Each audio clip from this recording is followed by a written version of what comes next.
It's funny that the conversation was supposed to be about agents. We went everywhere, but I actually think that was a more interesting conversation than just like, how do you define information gathering agents and human in the loop agents?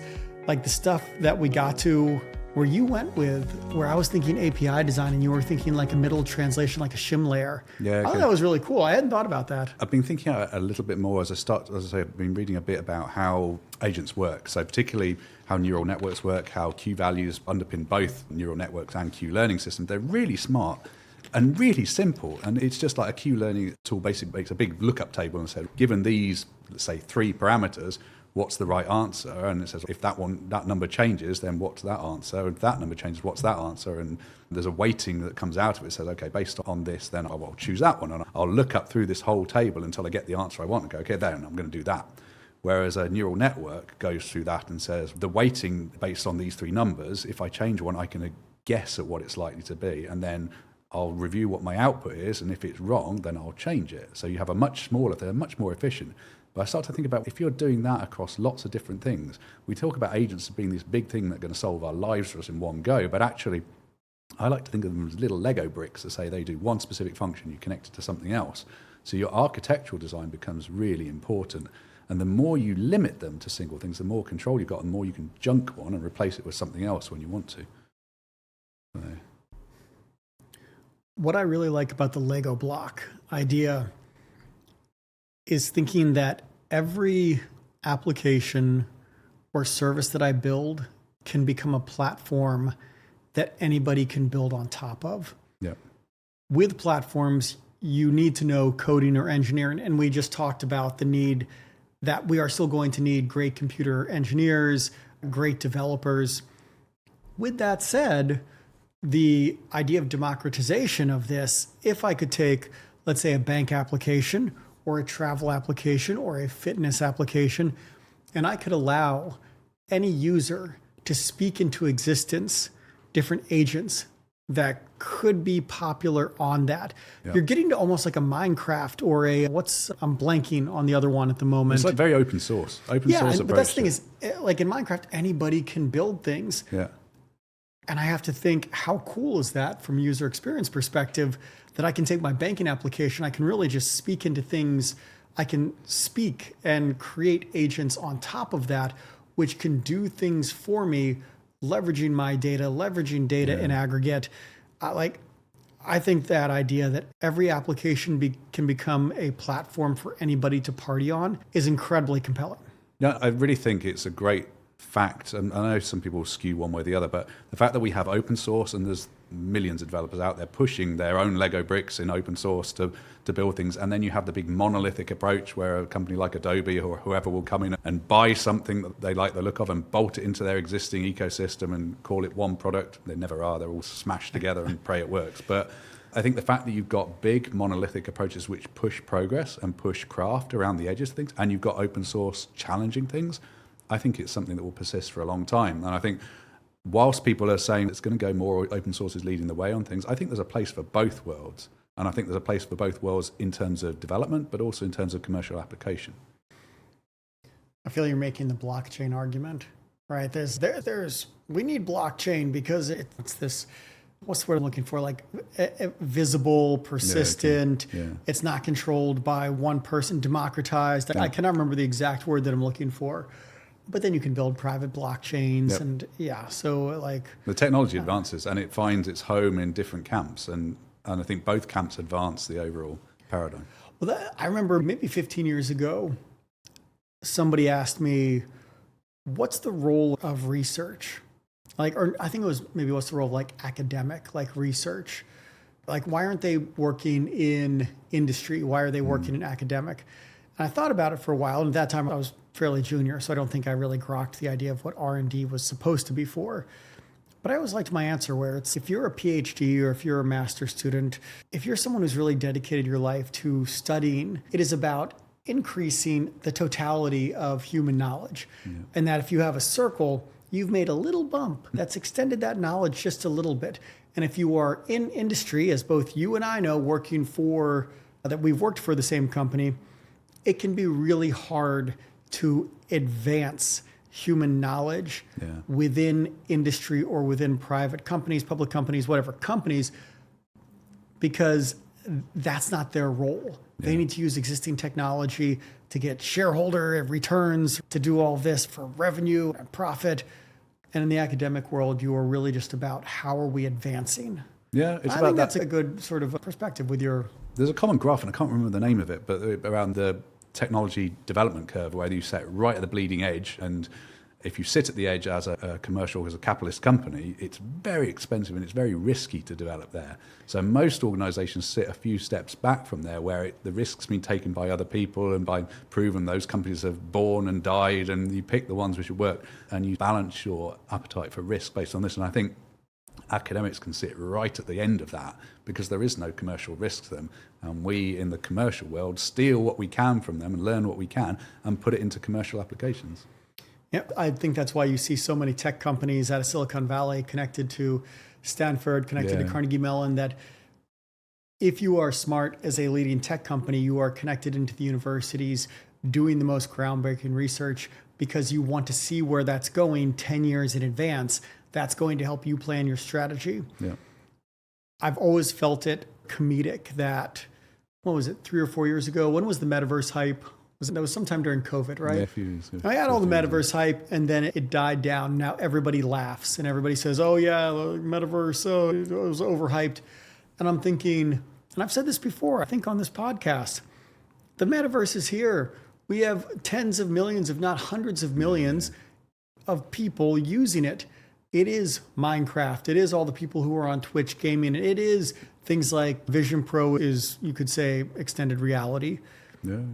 It's got real commercial applications like digital twins and be able to check your plumbing and check your wiring by walking around a building with an AR tool. So. My thing is the Metaverse, the hype died down. It's still here. It is still coming. Now, whether that is exactly virtual reality versus some version of augmented reality, I don't know yet.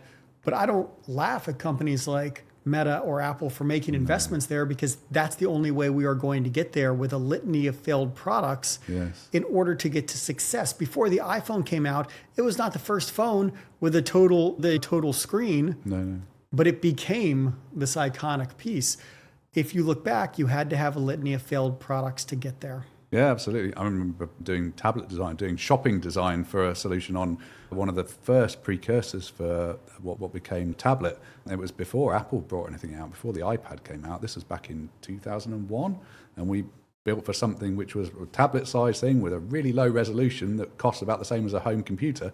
I wasn't necessarily convinced at the time anyone was going to buy them. It turns out I was right. They were too expensive and people didn't want them. But it allowed you to sit on your sofa at home and shop with an iPad, which is something we take for granted now. It took 10 years for that to really become something that's accepted. But I think the same is true of the Metaverse. I think people are rushing to try and see an application, but we're limited by our access medium at the moment, that they're very clunky and they're very non-natural to use. And I say this as a big VR fan, someone who loves gaming in VR with a headset on, but I'm only going to do that if I'm going to sit down for a dedicated period of time and engage with something. And the Metaverse feels a little bit more, not transient, but it needs to be easier access. And for the experiences people talk about with it. I feel the greed creates the hype. So everything with Gen AI, like, it drives me bonkers when I go onto someone's LinkedIn page and they're like AI expert. That's everybody now.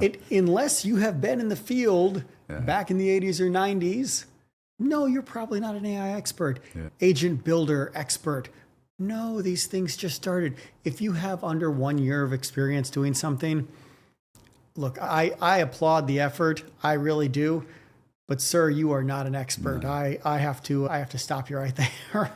Do you know one thing I think we do have as it's different, I will say it's an advantage, but it's different to academia, us in the commercial world, is that I think we've got quite a broad application that we use for different skill sets. And I've spoken to some very smart, very far smarter than me, brilliant academics on the topic of AI, and they are very deep, very knowledgeable about certain areas, but they're quite narrow focus. Whereas I think one of the things we bring to the table is because we tend to talk to lots of different applications of the technology, and we talk to lots of different brands with different motivations, we can more easily think across these and bring different ideas to light. Well, but that's the difference between academic and commercial purpose.